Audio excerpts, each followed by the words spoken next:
Hello everyone, welcome to my online study centre जेएमए जेएन NEET target. तो आज के हम लोग इस इमेजिंग सेशन में मॉडल सेट सेकंड का ऑब्जेक्टिव देखा जाएगा, जो कि बिहार बोर्ड में लड़ने की 100% गारंटी है। इंग्लिश एंड हिंदी मीडियम दोनों स्टूडेंट के लिए उपयोगी होगा। तो चलिए हम आज का सेशन स्टार्ट करते हैं। सबसे पहला हम लोग का क्वेश्चन है कि निम्नलिखित में कौन सा बेरवादार ठोस है। बेरवादार मीन्स होता है एमॉर्फस सॉलिड। तो आपको बताना है कि पहला में से कौन एमॉर्फस सॉलिड है। तो हम लोग जानते हैं लोग कि क्वार्ट ग्लास जो होता है उसी को क्या कहते हैं लोग, एमॉर्फस सॉलिड के नाम से हम लोग जानते हैं लोग। तो आंसर कौन सा हो जाएगा, बी नंबर हो जाएगा। अब सेकेंड नंबर क्वेश्चन है जिसमें इसको शॉर्ट में आपको बता रहे हैं कैसे इसको देखना है। एक्स एंड वाई से कोई मान लीजिए एक सॉलिड बना हुआ है जो क्या कर रहा है, उसको एक्स जो है परमाणु के कोना पे है, जो हम लोग घन बनाएंगे लोग, जिसमें घन मीन्स क्यूब होता है। ठीक है, इंग्लिश एंड हिंदी दोनों मीडियम वाले स्टूडेंट इसको अच्छे से समझेंगे, किसी को प्रॉब्लम नहीं होगा। बस क्वेश्चन को आपको ये नहीं देखना है कि हिंदी में है, आपको बस समझना है कि कैसे हुआ, क्योंकि एग्जाम में हिंदी इंग्लिश दोनों में क्वेश्चन आते हैं। तो हमारा क्यूब हो गया जिसमें कह रहा है कि यह कर्नल हो गया, तो कर्नल पे कौन सा है, एक्स है। और इसके वाई क्या कर रहा है, उसके फलक केंद्रों पर है, मतलब जो यह फेस होता है इस पे कितना है, वाई है। तो इसका फॉर्मूला क्या होगा, तो हम लोग जानते हैं लोग एक से कितना होगा, क्यूब में टोटल 8 होते हैं, तो 8 वहां से हमको मिलता है कितना है, 1/8। तो टोटल एक्स का वैल्यू कितना हो जाएगा, 1। तो एक्स बराबर हो गया 1। वाई कहाँ होता है, फेस पे, और फेस हम जानते हैं क्यूब में कितना होता है 6, और वहां से हमको कितना मिलता है 1/2। तो यहाँ से हमको कितना हो जाएगा 3, यानी कि वाई कितना हो गया 3। तो हम लोग का पहले देखिए एक्स लिखा हुआ है, तो x/y कर देंगे लोग। तो वाई एक्स का वैल्यू 1 है और वाई का वैल्यू कितना है 3, तो फॉर्मूला क्या हो जाएगा xy3। तो इस तरह से आप बना सकते हैं, कोई प्रॉब्लम आपको नहीं होने वाला है। सेकंड में निम्नलिखित में कौन सा अणु संख्या का गुणधर्म नहीं होता है, मतलब आपको बताना है इसमें से कौन सा कोलिगेटिव प्रॉपर्टी नहीं है। तो हम जानते हैं कि प्रकाशिकी क्रियाशीलता एक कोलिगेटिव प्रॉपर्टी नहीं होता है। Relative lowering of vapour pressure होता ही है, डिप्रेशन इन फ्रीजिंग पॉइंट होता ही है, और एलिवेशन इन बॉइलिंग पॉइंट्स भी होता ही है। आंसर कौन सा हो जाएगा, बी। नेक्स्ट वाला क्वेश्चन है जिसमें इसमें क्या कर रहे हैं, इतना ग्राम में इतना ग्राम शुगर को डाला गया है। तो इसका हमको निकालना क्या है, घोल का कंसंट्रेशन निकाल देना। तो इसके लिए बस आप क्या कीजिएगा, मोलर कंसंट्रेशन, और कुछ नहीं देगा तो मोलर कंसंट्रेशन निकाल देना है। अब इसके हमने क्या दिया हुआ है, शुगर दिया हुआ है, तो इसके निकालने के लिए क्या 34.2 है, और इसका शुगर का फॉर्मूला कितना होता है 342, और इंटू दिया कितना है 324.2। तो इससे ही कट जाएगा 10 बार में, क्योंकि 0.1 होगा ना, तब इसको डिवाइड कर दीजिएगा तो आपको पता है कितना आंसर आ जाएगा, 0.01 आएगा। बस आपको और ना समझ में आया तो इतना काम केवल कर देना है, 1/2340 को 42 को डिवाइड कर दीजिएगा, आंसर आ जाएगा 0.1 करके ही आएगा। तो बस इतना ही से काम चल जाएगा। नेक्स्ट क्वेश्चन है, अर्थ सेल अभिक्रिया के लिए स्टैंडर्ड इलेक्ट्रोड पोटेंशियल का वैल्यू दिया हुआ है। तो इसमें हम लोग क्या करना है, इसका इलेक्ट्रोड पोटेंशियल का जो वैल्यू है ईएमएफ बताना है। विद्युत वाहक बल मतलब क्या होता है, इलेक्ट्रोमोटिव फोर्स, जिसको हम लोग ईएमएफ के द्वारा डिनोट करते हैं लोग। तो ईएमएफ जब भी ऐसे कहेगा, देख लीजिए आपको ट्रिक बता देते हैं। यहाँ भी 0 से प्लस हो रहा है, यहाँ भी 0 से प्लस हो रहा है, दोनों सेम देगा, प्लस से 0 या फिर 0 से प्लस, मतलब कोई हो सेम हो। तो यहाँ जो वैल्यू दिया होगा इसको जोड़ देना है, सॉरी जो वैल्यू दिया होगा इसको घटा देना है, बड़ा में से छोटा को घटा देना, आपका आंसर आ जाएगा। तो बड़ा कौन सा है 0.76, छोटा कौन है 0.41, तो इसको घटा दीजिए। सेम दिया होगा तो घटा देना है, डिफरेंट होगा तो जोड़ देना है। तो 0.76 माइनस कितना हो जाएगा 0.41, और जब इसको घटेगा तो कितना आएगा 0.35। तो आंसर कौन सा हो जाएगा 0.35। अब यहाँ प्लस में आएगा कि माइनस में आएगा, बड़ा में से छोटा घटाएंगे तो प्लस में आएगा। और आपको ट्रिक के लिए बता दें कि ईएमएफ का वैल्यू कभी भी निगेटिव नहीं होता, ऑलवेज पॉजिटिव वैल्यू होता है। नेक्स्ट आपका क्वेश्चन है, फैराडे का विद्युत विच्छेदन का द्वितीय नियम संबंधित होता है, यानी Faraday second law of electrolysis किस पे बेस्ड होता है। तो हम लोग जानते हैं Faraday second law of electrolysis किस पे होता है, इक्विवेलेंट वेट पे बेस्ड होता है। तो हमारा क्या हो जाएगा, विद्युत अपघटन के समतुल्य भार, यानी इक्विवेलेंट वेट ऑफ इलेक्ट्रोलाइट, जिसको भी नहीं पता है हिंदी इसका लिख लीजिएगा लो, equivalent weight of electrolyte. Next है, यह जो रिएक्शन है इसका साम्य स्थिरांक केपी निर्भर करता है। तो आपको पता है कि इक्विलिब्रियम जो कांस्टेंट होता है वो मेनली केवल और केवल किस पर डिपेंड्स करता है, जिस टेम्परेचर है, बाकी यह किसी पर डिपेंड्स नहीं करता है। केपी हो केसी हो, मतलब कोई भी इक्विलिब्रियम कांस्टेंट हो, only for depends on temperature, otherwise किसी भी चीज पर डिपेंड्स नहीं करते हैं। कैटालिस्ट बस करता है क्या, रिएक्शन के इक्विलिब्रियम कांस्टेंट को जल्दी प्राप्त करने में हेल्प करता है, वह उसको चेंज नहीं करता है। नेक्स्ट क्वेश्चन है, प्रथम कोटि का अभिक्रिया जिसमें होगा, ठीक है, तो इसके लिए वेग की इकाई होगा, तो वह तो समय होता है, और जिसको नहीं पता है उसके लिए हम बताते हैं के लिए क्या होता है, मोल के पावर 1 - n, लीटर के पावर n-1 होता है, और सेकेंड इनवर्स होता है, ठीक है। तो आपको सबका वैल्यू 1, n का वैल्यू क्या कर रहा है, फर्स्ट ऑर्डर यानी कि 1 रख देंगे लोग। तो मोल के पावर 1 - 1 रखिएगा, लीटर के पावर 1 - 1 होगा, और सेकेंड इनवर्स हो जाएगा। तो यहाँ क्या आ जाएगा, 1 - 1 0, और एल के पावर भी 0, यानी कि मोल के पावर कितना हो जाएगा 0, एल के पावर भी 0, और सेकेंड मीन्स टाइम इनवर्स हो जाएगा। तो इन दोनों का हम लोग जानते हैं, किसी भी चीज़ का पावर 0 होता है तो उसका वैल्यू 1 हो जाएगा इंटू टाइम इनवर्स। तो हमारा आंसर कौन सा हो जाएगा। बस आपको याद रखने वाला बात यह होगा कि फर्स्ट ऑर्डर का रिएक्शन के लिए जो रेट कांस्टेंट का वैल्यू होता है उसमें कंसंट्रेशन का टर्म गायब हो जाता है, आंसर यह हो जाएगा। नेक्स्ट क्वेश्चन है, अधिशोषण की प्रक्रिया होती है, मतलब अधिशोषण मीन्स एडजर्प्शन, तो जो एडजर्प्शन स्पॉन्टेनियस प्रोसेस होता है, और जितना भी स्पॉन्टेनियस प्रोसेस होता है ऑल सार एक्सोथर्मिक रिएक्शन होता है। तो हमारा क्या हो जाएगा, ऊष्माक्षेपी एक्सोथर्मिक। नेक्स्ट हमारा उत्प्रेरक की क्रियाशीलता निर्भर करती है, जो भी हमारा कैटालिस्ट होता है, कैटालिस्ट का जो भी क्रियाशीलता होता है किस पर डिपेंड करता है, हम जानते हैं कैटालिस्ट क्या करता है, रिएक्शन के रेट को चेंज करता है, उसके केमिकल कंपोजिशन में और उसके अमाउंट में कोई चेंजेस नहीं होता है, तो उसमें इससे कोई मतलब नहीं है, बस वो क्या करेगा, उसका काम है रिएक्शन के रेट को चेंज कर देना, इसके ऊपर किसी पर डिपेंड नहीं करता है। ऐसे आपको हो जाएगा जिसमें हम लोग कैटालिस्ट होगा, उसका सरफेस एरिया अगर होगा तो उस पर डिपेंड कर सकता है। नेक्स्ट हमारा क्वेश्चन है, सोडियम किस ग्रुप के एलिमेंट्स होता है। तो इसमें ग्रुप पीरियड आपको निकालने के लिए ट्रिक बताए हुए थे, जिसमें हमको 11 है, ठीक है। तो 11 के लिए आपसे पूछा गया किस ग्रुप का है, तो हम इसके पहले बताए थे कि इसके पहले नियरेस्ट नोबेल गैस देख लेना। तो इसके पहले नियरेस्ट नोबेल गैस क्या होता है, 10 होता है और 18 होता है। देख लेना किसके पास में 10 के पास में 11 होता है, तो 10 में आपसे पूछे कितना जोड़ेंगे तो 11 आएगा, तो 1 जोड़ेंगे तो 11 आ जाएगा, जो जोड़ने से आ जाएगा ये हमारा ग्रुप नंबर कहलाता है। बस ये आसान सा ट्रिक होता है कि देख लो नियरेस्ट नोबेल गैस कौन सा होता है, बड़ा वाला के पास में होता है तो घटाते लो, छोटा वाला के पास में होगा तो जोड़ देंगे लो, तो क्या हो जाएगा, ग्रुप फर्स्ट हो जाएगा। भूप्रपट्टी पर सर्वाधिक पाया जाने वाला तत्व होता है, यानी कि अर्थ क्रस्ट पे सबसे ज्यादा परसेंटेज किसका इसमें पाया जाता है। तो अर्थ क्रस्ट पे देखिए सबसे ज्यादा यदि हमसे कोई पूछा जाए तो वह एलिमेंट होता है ऑक्सीजन, उसके बाद से होता है silicon, aluminium, then after Fe होता है। यह 4 को आपको अलग से याद रख लेना है। तो भूप्रपट्टी में सबसे ज्यादा एलिमेंट पूछेगा तो ऑक्सीजन बताएंगे, और मेटल पूछेगा तो एल्यूमिनियम बताएंगे, बिकॉज सिलिकॉन एक मेटल वायर्स होते हैं। तो हमसे यहाँ पूछ रहा है तत्व एलिमेंट्स के बारे में पूछ रहा है, तो यहाँ ऑक्सीजन तो दिया नहीं है तो सिलिकॉन हो जाएगा। वहीं एलिमेंट्स पूछता है तो सिलिकॉन, मेटल पूछता है तो एल्यूमिनियम, सेकेंड मस्ट पूछता है तो आयरन। सल्फाइड को अगर सामान्यतः हम लोग किसके द्वारा कंसंट्रेशन करते हैं ना, सल्फाइड ओर्स जो भी होता है उसके लिए हम लोग क्या करते हैं, हम लोग फोर्थ फ्लोटेशन प्रोसेस का यूज करते हैं हम लोग। क्लियर है। नेक्स्ट आपका है, निम्नलिखित में कौन हाइड्रोजन बॉन्ड नहीं बनाता है। तो आपको बताएं कि हाइड्रोजन बॉन्ड का पहचान क्या होता है, हेडफोन। तो हेडफोन ढूंढ लेना है, इसमें नहीं है तो यह नहीं बनाएगा। हीलियम का मुख्य स्रोत क्या होता है, प्रीवियस लेक्चर में देखे चलो मोनाजाइट।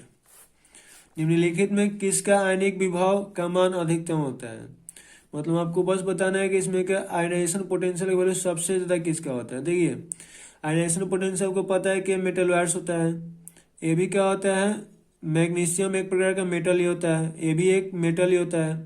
तो आयनाइजेशन पोटेंशियल कभी भी मेटल का लो होता है और नॉन मेटल्स का हाई होता है, इसीलिए फास्फोरस का हो जाएगा, क्योंकि यह मेटल वायर्स है, ये दोनों मेटल होता है। तो मेटल का लो होता है, मेटल वायर्स का कभी भी उससे थोड़ा ज्यादा होगा, नॉन मेटल का कभी सबसे ज्यादा होता है। क्लियर है। निम्नलिखित आयनों में कौन, आपको ये भी अगर दिक्कत हो कि मेटल नॉन मेटल कैसे बनता है, आपको ट्रिक बताए हुए थे कि मेटल मीन जिसके नाम में अम हो, जिसके लास्ट में अम होता है, जिसमें एल्युमिनियम हो गया, मैग्नीशियम हो गया। और नॉन मेटल के लिए क्या पता चलो, जिसके नाम में न हो, फास्फोरस, सल्फर ऐसे होता है तो वो नॉन मेटल हो जाएगा। निम्नलिखित आयनों में कौन प्रति डाईमैग्नेटिक कौन सा होता है, प्रीवियस लेक्चर में भी अच्छा हो जाएगा। चलो, जिसके में अनपेयर्ड इलेक्ट्रॉन नहीं होता है तो जिंक हो जाएगा। निम्न में कौन सा प्रथम पंक्ति के मतलब कि फर्स्ट ट्रांजिशन एलिमेंट्स नहीं होते हैं, ये भी फर्स्ट लेक्चर में देखे हम लोग कि मैग्नीशियम जो होता है फर्स्ट ट्रांजिशन एलिमेंट्स नहीं होते हैं। संक्रमण तत्वों का सामान्य इलेक्ट्रॉनिक विन्यास क्या होता है जी, तो संक्रमण जो ट्रांजिशन एलिमेंट्स होते हैं उसका जनरल इलेक्ट्रॉनिक कन्फिग्रेशन क्या होता है, n-1 d1 से 10 ns। यहाँ 1 0 1 और 2 लिखा हुआ है, यहाँ पॉइंट नहीं देखना है, 0 1 और 2 लेके चलना है। क्लियर है। निकेल का में इसमें ऑक्सीडेशन नंबर क्या होता है, तो देखिए CO का 0 होता है, इसमें कोई भी चार्ज भी नहीं है, तो निकेल का भी कितना होगा, 0 ही होगा। नेक्स्ट क्वेश्चन हम लोग देखते हैं लोग, K4Fe में Fe का ऑक्सीडेशन कोऑर्डिनेशन हाइब्रिडाइजेशन क्या होगा। K4Fe में Fe का हाइब्रिडाइजेशन क्या होता है, तो आपको बताया था कि यहाँ कोऑर्डिनेशन नंबर कितना है 6, और जब भी 6 होता है तो हमने इसको 2 भागों में बांट लेना है। एक को हम लोग क्या कहेंगे लोग, sp3d2, और एक क्या हो जाएगा d2sp3। तो अब यहाँ देख लेना है कि लिगेंड कौन सा है, निकेल है, हम लोग जानते हैं लोग कौन सा, ठीक आपको बताए थे कौन सा, मतलब CO, NO और CN, इन तीनों में से और कोई होगा तो स्ट्रांग हुआ, यानी कि हमारा हाइब्रिडेशन d2sp3 हो जाएगा। इसमें से नहीं रहता तो sp3d2 हो जाता है, यानी कि आंसर कौन सा हो जाएगा d2sp3। अब इथाइन में पाई बॉन्ड की संख्या, इथाइन का फॉर्मूला क्या होता है Hc111C और H। तो हम जानते हैं किसी भी के बीच में एक सिग्मा होता है और बाकी जो 2 के बच के वो क्या होता है, पाई होता है, जिसमें पाई बॉन्ड कितना हो जाएगा 2 हो जाएगा। क्लियर है। 2 CH3 में एंटीसेप्टिक का कारण क्या होता है, आयोडीन इसमें से रिलीज होते रहता है, तो आयोडीन का बाहर निकल, क्योंकि दिए एक कार्बन पे 3 वो आई लगा होता है, जो कि आई का साइज काफी बड़ा होता है, तो अनस्टेबल होता है, और यहाँ से क्या होता है I2 बाहर रिलीज हो जाता है, तो इसका एंटीसेप्टिक का कार्य करते हैं। नेक्स्ट है 1D 2D और 3D एल्कोहल को अलग करने के लिए हम लोग जो उपयोग करते हैं, इसमें से सभी यूज होता है। प्रीवियस लेक्चर में भी देखे हैं, थर्ड लेक्चर है इसको बताते हुए। 1D 2D और 3D एल्कोहल को हम लोग ऑक्सीडेशन से भी अलग कर सकते हैं, लोकस रीजन के द्वारा भी अलग कर सकते हैं, विक्टर मेयर के द्वारा अलग कर सकते हैं। नेक्स्ट है इथाइल एसीटेट MMG प्रतिक्रिया कर बनाता है। इथाइल एसीटेट का अगर आपको फॉर्मूला नहीं आता तो इससे क्या होता है C11O ठीक है, ये इथाइल एसीटेट होगा। और उसके बाद से क्या करें CH3MgBr, तो जो भी CH3MgBr होगा तो ये माइनस के फॉर्म में होता है, क्योंकि CH3 किसके साथ में है, मेटल, तो मेटल का टेंडेंसी क्या होता है H इलेक्ट्रॉन को लॉस करना, और इलेक्ट्रॉन को जब मैग्नीशियम इलेक्ट्रॉन को लॉस करेगा तो इसके साथ जो भी होगा वही इलेक्ट्रॉन को गेन करेगा, इसीलिए कार्बन इलेक्ट्रॉन को गेन करके माइनस बना लेता है।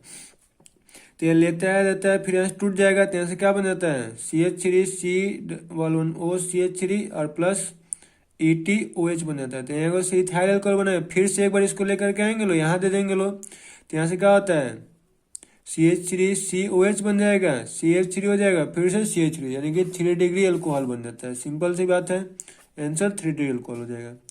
निम्न प्रतिक्रिया को क्या कहा जाता है, जिसमें RCONH2 प्लस H2 PDBSO4 का परिश्रण कराते हैं, तो यह बनता है एल्डिहाइड बनता है, और यह रोजेनमन रिएक्शन के नाम से जाना जाता है। केनिजारो रिएक्शन और कुछ और होता है, हाइलोफॉर्म रिएक्शन भी कुछ और होता है, क्लीमेंसन रिएक्शन भी कुछ और ही होता है। क्लियर है। तो इस तरह से हम लोग इसको देख लेंगे, जिसमें केनिजारो रिएक्शन का आपको बताते हैं क्या होता है।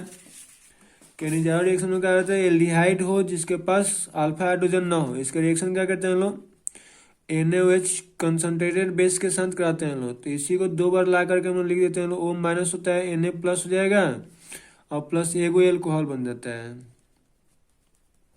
तो ये हमारा केनिजारो रिएक्शन होता है। उसके बाद हाइलोफॉर्म रिएक्शन क्या होता है, जिसमें हाइलोफॉर्म का फॉर्मेशन होता है, जिसमें CHI3 जिसमें बनता है, इसको आइडोफॉर्म कहते हैं लोग। और उसके बाद क्लीमेंसन रिएक्शन क्या होता है, जब मान लीजिए यहाँ एल्डिहाइड हो या कीटोन हो, ठीक है, इसके हम लोग क्या करते हैं लोग जिंक के एमलगम या सोडियम एमलगम के साथ में एसिड के परिश्रण रिएक्शन कराते हैं ना, तो यह अल्केन बदल जाता है, इसमें CH4 बन देते हैं। तो एल्डिहाइड और कीटोन का एल्केन में बदलने के लिए जिंक के एमलगम या सोडियम एमलगम के साथ रिएक्शन कराते हैं इन प्रेजेंस ऑफ एसिड, तो वह क्लीमेंसन रिएक्शन कहलाता है। क्लियर है। आइए नेक्स्ट क्वेश्चन देखा जाएगा। नेक्स्ट हमारा क्वेश्चन है, किसमें तनु NOH की उपस्थिति एल्डोल संघनन होता है। इसमें एल्डोल कंडेंसेशन के लिए सबसे पहले आपको क्या करना है, अल्फा हाइड्रोजन होना चाहिए। तो देखिए सबसे पहले क्या है, सेल्सियस सेलिसैलल डिहाइड का फॉर्मूला क्या होता है, उसके बाद बेंजोफिनॉल होता है, फिनॉल, और उसके बाद बेंजल डिहाइड होता है, और फिर क्या हो गया, एसिटल डिहाइड होता है एंड फॉर्मल डिहाइड। तो आपको तो पता है कि एसिटल डिहाइड में अल्फा हाइड्रोजन नहीं होता है, और फॉर्मल डिहाइड में इसमें अल्फा हाइड्रोजन होता है, इसमें नहीं होता है। तो ये हमारा क्या होगा, एल्डोल कंडेंसेशन देता है। क्लियर है। इनमें से कौन सबसे प्रबल क्षार है। इसमें सबसे प्रबल मतलब क्षार का मतलब कि स्ट्रॉन्ग बेस बताना है, और बेस का ऑर्डर क्या होता है, 3 डिग्री 2 डिग्री 1 डिग्री, जिसमें एमीन का जो भी ऑर्डर होगा 3 2 1 in case of gaseous phase. कुछ नहीं दिया होता ऐसे लेके चलेंगे लोग। तो आप देख लेना, जिसमें देखिए क्या होता है, यहाँ दो को है तो ये खींच के अनस्टेबल करेगा। यहाँ इसे क्या होता है, एक फैक्टर काम करता है जिसको SIP कहते हैं। यहाँ इसका बेसिक नेचर घटा देता है। सबसे ज्यादा बेसिक कौन सा हो जाएगा, यह हो जाएगा। नेक्स्ट है, इनमें से कौन सबसे कम बेसिक है। तो इसमें देखिए सबसे ज्यादा कौन है, 3 डिग्री, मतलब यहाँ से बेंजीन के साथ में, तो सबसे ज्यादा खींचेगा। ये एक साइड से खींच रहा है, 2 साइड से खींच रहा है, नहीं कि इसमें कोई परेशान नहीं कर रहा है, तो इसका बेसिक नेचर यही हो जाएगा। निम्नलिखित शुगर में कौन से सबसे मीठा कौन है। तो इसमें सबसे मीठा लगने वाला जो सुक्रोज फ्रुक्टोज होता है। नेक्स्ट बना विटामिन ए कहलाता है। विटामिन ए आपका क्या हो जाएगा, रेटिनोल को हम लोग विटामिन ए के नाम से भी जाना जाता है। क्लियर है। निम्न में कौन बायोडिग्रेडेबल बहुलक होता है। तो बायोडिग्रेडेबल मतलब क्या होता है, जो जनरली क्या हो जाए, वो जानते हैं लोग, बायोडिग्रेडेबल मतलब जो सड़ गल जाए। ठीक है। तो पॉलीथीन आप लोग डेली लाइफ में देखते हैं तो सड़ता गलता है नहीं। नायलॉन के बारे में आपको पता है कि नायलॉन का जो रस्सी होता है, टायर होता है, सब तो जनरली नहीं सड़ता है। और यह क्या होता है, PVC के भी बारे में आपको पता है कि जो वायर वाला होता है वो भी जल्दी खराब होता ही नहीं है। तो इसमें कैंसर कौन हो जाएगा, सेलुलोज हो जाएगा। नेचुरल रबर निम्नलिखित का बहुलक है। तो नेचुरल रबर किसका होता है, आइसोप्रीन का पॉलीमर्स होता है। अभी प्रीवियस लेक्चर में हम लोग देखे थे लोग। एस्पायरिन है एस्पायरिन क्या होता है, एक हमारा जोरनाशी होता है, जिससे हम लोग का एंटी मतलब कि एस्पायरिन मेनली क्या होता है, पेन किलर होता है। ठीक है। तो पेन किलर मतलब क्या है, जिसमें इसमें कह सकते हैं लोग बुखार के लिए भी यूज कर सकते हैं, मतलब एक प्रकार का एंटीसेप्टिक मेडिसिन भी होता है। टाइफाइड में प्रयुक्त होने वाला कौन सा होता है, क्लोरोफेनिलॉल ही मेनली टाइफाइड में यूज किया जाता है। क्लियर है। नेक्स्ट मेरा क्वेश्चन क्या है, 20 cc एकक सेल की संकुलन क्षमता कितना होता है। 20 cc होगा तो इसका 68% होगा। सिंपल क्यूब होता है तो 52% होता है, और बॉडी FCC होता है तो 74% होगा। तो इसमें इन रियल में देखा जाएगा तो एक ही को करेक्ट आंसर दिया हुआ है, बाकी सब गलत है। नेक्स्ट क्वेश्चन है, किसी गैस की विलायक में विलेयता का समीकरण होता है। तो हम जानते हैं कि हेनरी लॉ क्या होता है, solubility of gas is directly proportional to mole fraction partial pressure of gases, और यहाँ कांस्टेंट ग्रुप में K चलाते हैं, K ही केवल दिया हुआ, तो आंसर कौन सा हो जाएगा, A नंबर। आइसोटोनिक विलयन में वे है जिनके बराबर होता है। हम लोग जानते हैं आइसोटोनिक कौन सा विलयन होगा, जिसका पाई 1 पाई 2 आपस में बराबर होता है, और दूसरा M1 और M2 भी आपस में क्या होता है, बराबर होता है। तो आइसोटोनिक सोल्यूशन के लिए ये 2 चीज याद रखना है। तो इसमें क्या हो जाएगा, प्रसरण दाब जिसका बराबर होता है। झाग में फोम जो होता है, आपको घर में डेली देखते होंगे लोग, फोम में क्या होता है, लिक्विड होता है और गैस होता है। ज्यादा अमाउंट में फोम में क्या होता है जी, गैस ही होता है, तभी तो वो ऊपर आता है। इसलिए इसका आंसर कौन सा जाएगा, लिक्विड इन गैस। सिलिका एक रिफ्रैक्टिव मटेरियल होता है। सिलिका का फॉर्मूला क्या होता है, SiO2। रिफ्रैक्टिव मटेरियल किसको कहते हैं, जो हाई टेम्परेचर पर भी मेल्ट ना करे, उसी को हम लोग रिफ्रैक्टिव मटेरियल कहा जाता है। और सिलिका हम जानते हैं नॉन मेटल का ऑक्साइड होता है। नॉन मेटल का ऑक्साइड जितना भी होता है वो सब क्या होता है, एसिडिक नेचर का होता है। तो सिलिका भी एक प्रकार का एसिडिक ऑक्साइड होता है। एक्टिनाइडों की अधिकतम ऑक्सीकरण अवस्था होती है। एक्टिनाइड के जिसमें क्या होता है, +8 तक होता है। इसमें 6 है तो 6 से लेके चलेंगे लोग। क्लियर है। नेक्स्ट मेरा क्वेश्चन है, मिथाइल एमीन को बनाया जा सकता है। तो methyl amine Hoffmann bromide reaction के द्वारा बनता है। वुड रिएक्शन के द्वारा अल्केन बनता है। फ्रीडल क्राफ्ट रिएक्शन क्या होता है, जब बेंजीन के साथ हम लोग रिएक्शन कराते हैं हम लोग। और कोल्बे रिएक्शन क्या होता है, जब फिनॉल का रिएक्शन कराता है। तो फ्रीडल क्राफ्ट रिएक्शन बेंजीन के साथ शो करता है और कोल्बे रिएक्शन फिनॉल के साथ में शो करता है। यहाँ सैलिसाइलिक एल्डिहाइड बनता है और यहाँ बेंजल डिहाइड बनता है। मतलब दो तरह से होता है, एक एल्काइल बेंजीन बन जाएगा और एक एसाइल बेंजीन बनता है। क्लियर है। नेक्स्ट हमारा क्वेश्चन है टेट्राहाइड्रल जो होता है उसमें वॉइड्स जो बनता है, टेट्राहाइड्रल वॉइड्स में उसके रेडियस रेशियो का रेंज कहाँ से कहाँ तक होता है। टेट्राहाइड्रल वॉइड्स होगा तो इतना से इतना के बीच में होता है। ऑक्टाहाइड्रल होता है तो इतना के बीच में होगा। और ट्राइगोनल वॉइड्स होगा तो उसका रेंज यहाँ से यहाँ तक चलता है। और क्यूबिक वॉइड्स होता है तो 0.732 से 1 के बीच में चलता है। क्लियर है। तो इसका टेट्राहाइड्रल है तो हमारा आंसर कौन सा हो जाएगा, 0.2252 0.414। ट्राइक्लिनिक मतलब जो ट्राइक्लिनिक होता है उसमें क्या होता है, हम जानते हैं लोग तीनों एंगल आपस में बराबर भी नहीं होता है और कोई 90 के भी बराबर नहीं होता है। इसके लिए ट्रिक अपलोड किए हुए हैं, जाके सॉलिड स्टेट वाला लेक्चर देख लीजिए। इस टाइप का क्वेश्चन आपका टोटल कंप्लीट हो जाएगा।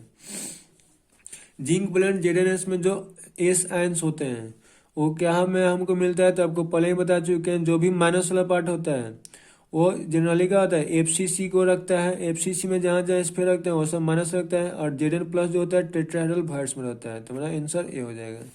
ऊष्मा और विद्युत का अच्छा सुचालक कौन सा होता है, तो ये तो आपको बताने की कोई जरूरत नहीं है। ग्रेफाइट एक ऐसा इसमें दिया हुआ है जो इलेक्ट्रिसिटी का गुड कंडक्टर होता है।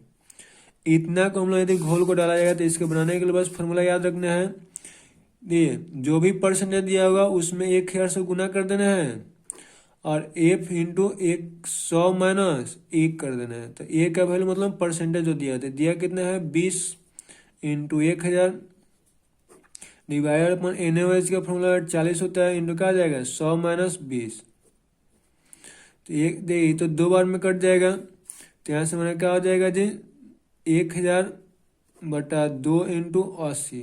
तो 1 0 से 1 0 2 से 50 हो गया तो 50/8 हो गया, नहीं कितना हो जाएगा 8 6 48 यानी कि 6.25 आ जाएगा।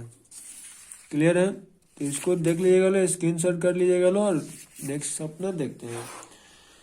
ये जल के करापन का कारण क्या होता है, मतलब कि हार्ड वाटर का कॉज क्या होता है, जिसमें कैल्शियम और मैग्नीशियम का आयंस होते हैं उसी को हम लोग क्या कहते हैं, हार्ड वाटर कहते हैं हम लोग। मोलरता का हम लोग क्या होता है, इसका डिफिनेशन ये होता है मोल पर लीटर को हम लोग मोलरता कहते हैं। तो यहाँ सिंपल से क्या हो जाएगा मोल पर लीटर। समपरासी बिलियन में समान क्या होता है, तभी आपको बताया था M1 M2 समान होगा मोलर कंसंट्रेशन। इनमें से कौन विद्युत का सुचालक नहीं होता है, इसमें से सब का सब विद्युत का सुचालक होता है। क्वेश्चन में थोड़ा सा मिस्टेक कर दिया गया है, मोल्टेन होगा तो नहीं होगा। एक्वस कंडीशन में all are good conductors of electricity. यहाँ यदि 96,500 कूलम यदि हम लोग किसी भी धातु में से इलेक्ट्रोलिटिक सोल्यूशन से पास कराते हैं, ठीक है, तो इसमें जो हमें इलेक्ट्रोड मिलेगा वो इक्विवेलेंट वेट के बराबर होता है। तो इक्विवेलेंट वेट हमारा कितना होता है, तो आयरन है, आयरन का हम जानते हैं कि क्या होता है +2 हो सकता है या फिर +3 हो सकता है। तो +2 होगा तो हम जानते हैं कि इसका वेट कितना होता है 56/2 करेंगे तो +3 होगा तो 56/3 हो जाएगा। तो यहाँ तक आपको कितना मिल जाएगा 28 और यहाँ कीजिएगा तो कितना हो जाएगा, यहाँ मिलनी हमारा 18 हो जाएगा, 18.66 आ जाएगा। तो देख लेना है इसमें से कौन ऐसे मैच कर रहा है। तो यहाँ हम लोग क्या आ जाएगा 56 तो होगा नहीं, 28 हो सकता है, बाकी कोई यहाँ नहीं होगा। तो सिंपल से आयरन सेकेंड एक्साइल लेंगे और इसका आंसर कितना हो जाएगा 28। चलिए हम लोग नेक्स्ट क्वेश्चन देखते हैं। नेक्स्ट क्वेश्चन क्या कर रहे हैं, यदि हाइड्रोजन गैस का दाब 1 वायुमंडलीय दाब से बढ़ाकर 100 वायुमंडलीय दाब कर दिया जाए तो हाइड्रोजन और सेल का उपकरण विभव क्या होता है, जिसमें हमको बता रहा है कि हाइड्रोजन जिसमें लोग लेके चलते हैं ना, ई क्या पढ़ा, E cell equal to E naught cell minus 0.0591/n into log क्या होता है लग क्यू, ठीक है। और क्यू का वैल्यू क्या कर रहा है 1 पहले दिया था 1 को 100 कर दे रहा है। यहाँ हाइड्रोजन के लिए हम ऐसे लिखते हैं H2 से H++ 2 इलेक्ट्रॉन, ठीक है। तो यहाँ से हमारा n का वैल्यू कितना हो जाएगा 2। तो यहाँ से क्या लिख देंगे लो इस cell equal to E naught cell का वैल्यू हाइड्रोजन के लिए 0 होता है माइनस 0.0591/n, n के स्थान पर 2 रख देना है इंटू लॉग क्यू यानी 100 हो गया। तो 100 का हम जानते हैं लॉग कितना वैल्यू होता है 2, तो यहाँ से हमारा कितना है 0.0591/2 इंटू 2, तो ये कट जाएगा, यानी कि आंसर कितना आ जाएगा 0.0591। तो आंसर हमारा कौन सा हो जाएगा 0.059। क्लियर है? स्क्रीनशॉट लेना होगा तो ले सकते हैं लोग, फटाफट देख लीजिए लोग। क्वेश्चन क्या मना कर रहा है, किसी रिएक्शन के प्रतिक्रिया करने का उत्तेजक ऊर्जा समान है, तो मतलब कि ऐसे आपको बताना है उत्तेजक ऊर्जा मतलब क्या होता है, रिएक्टेंट से प्रोडक्ट में जाने के लिए जो एनर्जी चाहिए, प्रोडक्ट से आने रिएक्टेंट में आने के लिए भी जो एनर्जी लगता है वो दोनों आपस में बराबर होता है। तो हम ये पता चला रिएक्टेंट टू प्रोडक्ट में कन्वर्ट जो मिनिमम अमाउंट ऑफ एनर्जी चाहिए वो क्या कहलाता है, एक्टिवेशन एनर्जी कहलाता है। तो कह रहा है कि इधर से इधर या फिर इधर से इधर दोनों इक्वल होता है, तो इस टाइप के रिएक्शन को इक्विलिब्रियम रिएक्शन कहते हैं लोग। और इक्विलिब्रियम रिएक्शन के लिए डेल एस का वैल्यू हमेशा क्या होता है 0 होता है, तो इसलिए इसका आंसर कौन सा हो जाएगा डेल एस इक्वल टू 0। निम्नलिखित ग्राफ 1 2 3 में आपको बताना है कौन फर्स्ट ऑर्डर रिएक्शन के लिए सही होता है। तो यहाँ देखिए इसके लिए आपको फर्स्ट ऑर्डर रिएक्शन का इक्वेशन सबसे पहले याद होना चाहिए। तो फर्स्ट ऑर्डर रिएक्शन का इक्वेशन क्या जानते हैं लोग, के टी इक्वल टू लॉग, मतलब यहाँ होता है 2.303 log A minus X by A, एक तो यह होता है, और दूसरा क्या हो जिसमें इसमें हम लोग लिखेंगे लोग के टी इक्वल टू कितना हो जाएगा 2.303 लॉग ए माइनस एक्स, और फिर यहाँ क्या हो जाएगा लॉग ए, एक यह इक्वेशन होता है, यहाँ भी क्या हो जाएगा 2.303 मल्टीप्लाई हो जाएगा।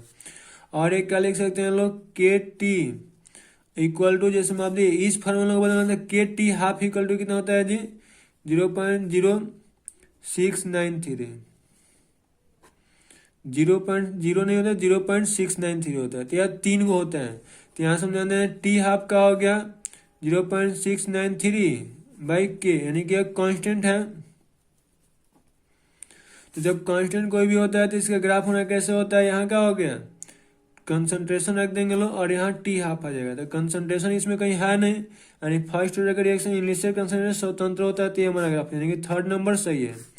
इसके लिए अगर हम लोग ग्राफ खींचना होगा तो ये क्या करेंगे लोग, इसके लिए हम y मान लेंगे लोग, सॉरी यहाँ y कौन बना हुआ देखिए, यहाँ इसका देखना है नु, तो ये हमारा y हो गया, और ये क्या हो जाएगा, ये हमारा m का काम करेगा, और ये क्या हो जाएगा x, तो y equal to M X plus C का ग्राफ कैसा होता है, तो ऐसे ही होता है, तो y equal to M X plus C हो जाएगा। और यहाँ क्या ना a माइनस एक्स ले, यानी कि इस ग्राफ को लेकर चला हुआ है, तो यहाँ से हमारा क्या हो जाएगा y हो जाएगा, इसको जब तोड़िएगा लो तो इधर आ जाएगा, तो इसको आइए तोड़ के बता देते हैं क्या हो जाएगा, के टी अपॉन 2.003 हो गया equal to log A minus X, और माइनस क्या हो गया लॉग ए हो गया, तो इसको इधर आना तो इसको इधर लेके आ जाएगा, तो क्या हो जाएगा log A minus X equal to कितना हो जाएगा के टी अपॉन 2.303 और प्लस लॉग ए हो जाएगा। तो यहाँ से लॉग माइनस मतलब कि इसमें क्या होता है, यहाँ निगेटिव वैल्यू को शो करता है ए, सॉरी यहाँ ए अपॉन ए माइनस एक्स होता है, ठीक है।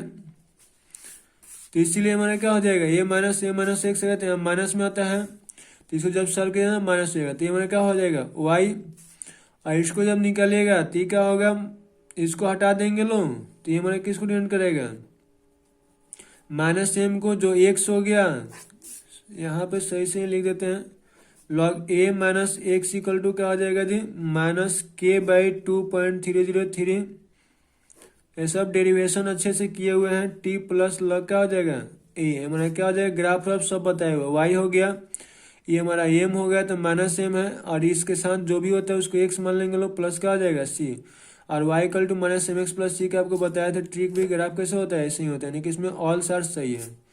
आंसर में ये सब मिस्टेक किया हुआ है, तो इसको आंसर से मैच नहीं करना है, नहीं तो धोखा हो जाए। नेक्स्ट आपका क्वेश्चन क्या है, यदि वेग नियतांक की इकाई मीटर पर सेकंड है तो कौन सा रिएक्शन होगा, तो इसको तो आपको शुरू में निकालने का ट्रिक सिखाया था, मोल पर लीटर किसका होता है जीरो ऑर्डर रिएक्शन होता है। कुलेमेनाइट क्या होता है, तो कुलेमेनाइट एक बोरेक्स का ओर्स होता है, और बोरेक्स का फॉर्मूला क्या होता है Na2B4O7, बोरेक्स का फॉर्मूला होता है, और कुलेमेनाइट इसी का ओर्स होता है, तो हमारा आंसर कौन सा हो जाएगा ए हो जाएगा। फेन पलवन विधि द्वारा किस प्रकार के अयस्कों का सांद्रण किया जाता है, तो फेन पलवन विधि यानी कि फ्लोटेशन प्रोसेस द्वारा हम लोग सल्फाइड ओर्स को कंसंट्रेशन करते हैं लोग। नेक्स्ट आपका क्वेश्चन है सोडियम निष्कर्षण से प्रयुक्त विधि कहलाती है। तो सोडियम निष्कर्षण यानी कि सोडियम का एक्सट्रैक्शन का जो मेथड होता है वो क्या कहलाता है? संपेक्स प्रोसेस कहलाता है। सोडियम आवर्त सारणी में किस ग्रुप का एलिमेंट होता है? शुरू में देगा, चलो ग्रुप फर्स्ट का हो जाएगा।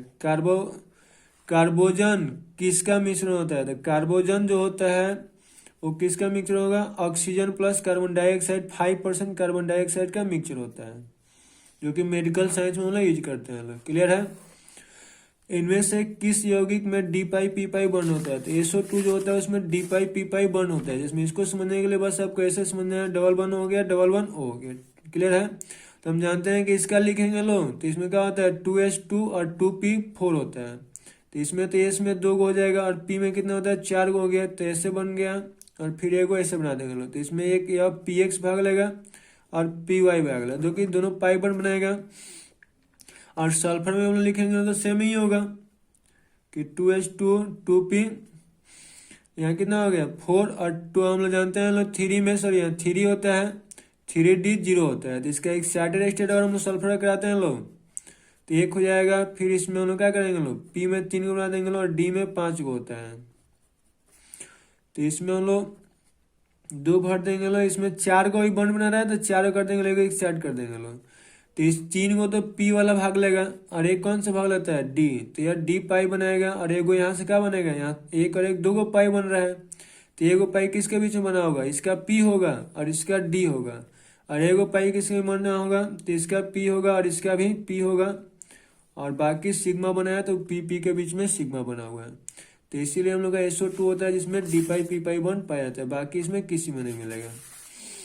क्लियर है? नेक्स्ट आपका क्वेश्चन क्या कह रहा है? इनमें से किसका बंधन ऊर्जा अधिकतम होता है? तो बंधन ऊर्जा को अब देखना होगा, तो जो Cl2 होता है इसका 58 होता है, F2 जो होता है इसका 48, सॉरी F2 के लिए तो 36 होता है, Br2 के लिए 48 होता है और I2 के लिए यहाँ 38 होता है और I2 के लिए 36 होता है। Cl2 58, F2 38, Br2 48 और I2 36। क्लियर है? तो आंसर कौन सा है? सबसे ज्यादा Cl2 का होता है।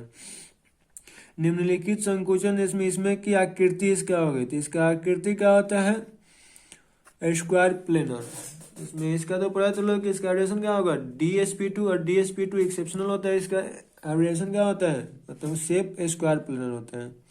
निम्न में किस समूह को सिक्का धातु कहते हैं? मतलब कि क्वाइंस मेटल किसको कहा जाता है? तो आपको पता है जो क्वाइन बनता है किसका बनता है? कॉपर सिल्वर और गोल्ड के मिक्सचर का बनाया जाता है। Alloy of copper silver and gold होता है, उसी को क्वाइन मेटल भी कहा जाता है। पेंटा प्रतिकारक, सॉरी फेंटन्स रिएजेंट किसको कहते हैं? ठीक है, तो ये क्या होता है? ये हम लोग का ये तो स्टीफन्स रिडक्शन का लेके चलते हैं लोग, यह फेलिंग सोल्यूशन को डिनोट करता है। यह हमारा क्या होता है? टॉलेंस रिएजेंट होता है और इसको हम लोग फेंटेंस रिएजेंट कहते हैं। FeSO4.H2 plus H2O2। सोडियम नाइट्रोपुसाइड क्या होता है? तो सोडियम नाइट्रोपुसाइड मतलब Na2FeCN होल 4 और NO को हम लोग क्या कहते हैं? होल 5, NO को हम लोग सोडियम पुसाइड कहा जाता है। ठीक है, अब इसका ऑक्सीडेशन होने का कहते हैं, यहाँ 1 पे +1 तो 2 पे +2 हो जाएगा। NO जब भी आयरन के साथ में होता है तो +1 शो करता है, और यहाँ 1 पे माइनस है तो CN पे 1 माइनस होता है, तो 5 पे 5 माइनस हो जाएगा।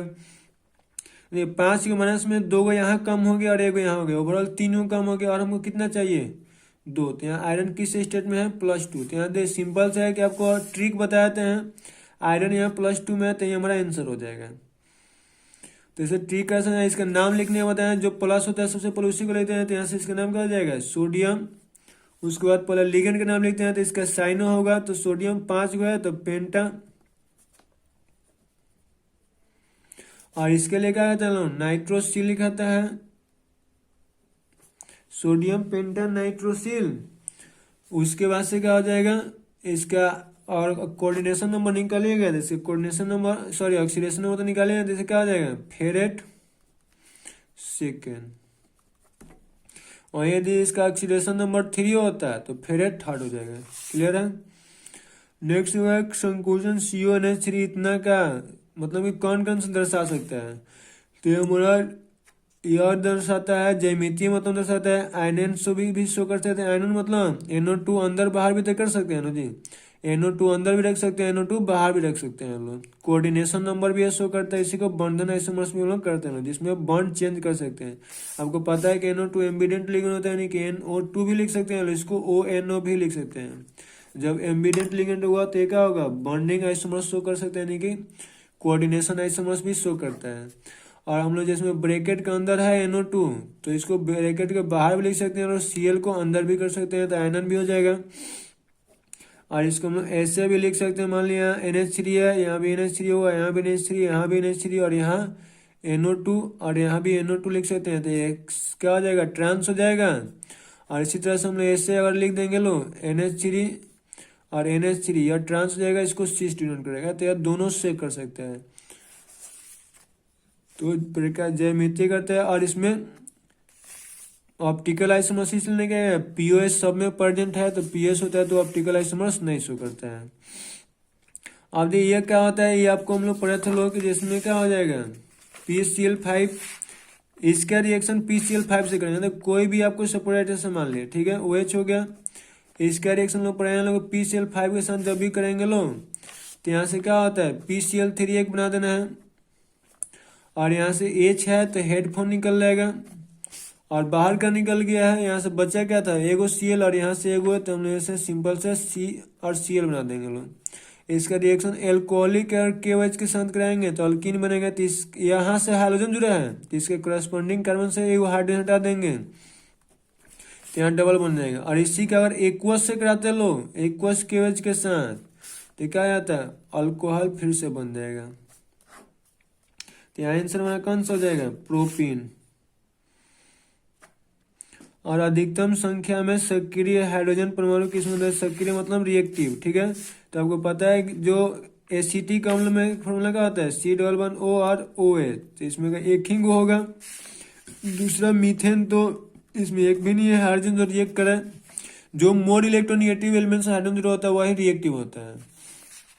नेक्स्ट में है ग्लिसरॉल का फॉर्मूला क्या होता है, तो नहीं याद होगा तो इसको याद कर लीजिएगा लो, OH और OH, इसी को क्या कहते हैं ग्लिसरॉल। तो यहाँ से तीन को हाइड्रोजन है जो कि हेडफोन से जुड़ा हुआ है, तीनों का तीनों रिएक्ट कर सकते हैं। और नेक्स्ट है मेथेनॉल। मेथेनॉल का फॉर्मूला आपको पता है कि CH3OH को क्या कहते हैं मेथेनॉल, तो इसमें भी एक है, यानी कि आंसर कौन सा हो जाएगा, ग्लिसरॉल हो जाएगा। क्लियर है। तो आई होप कि ये भी लेक्चर आपके लिए काफ़ी हेल्पफुल होगा और आई होप कि आपके एग्जामिनेशन में इसी से आएगा। तो फिर मिलते हैं ना नेक्स्ट लेक्चर के साथ में। Model papers 3rd, first of all objective देखा जाएगा, देन आफ्टर सब्जेक्टिव देखा जाएगा।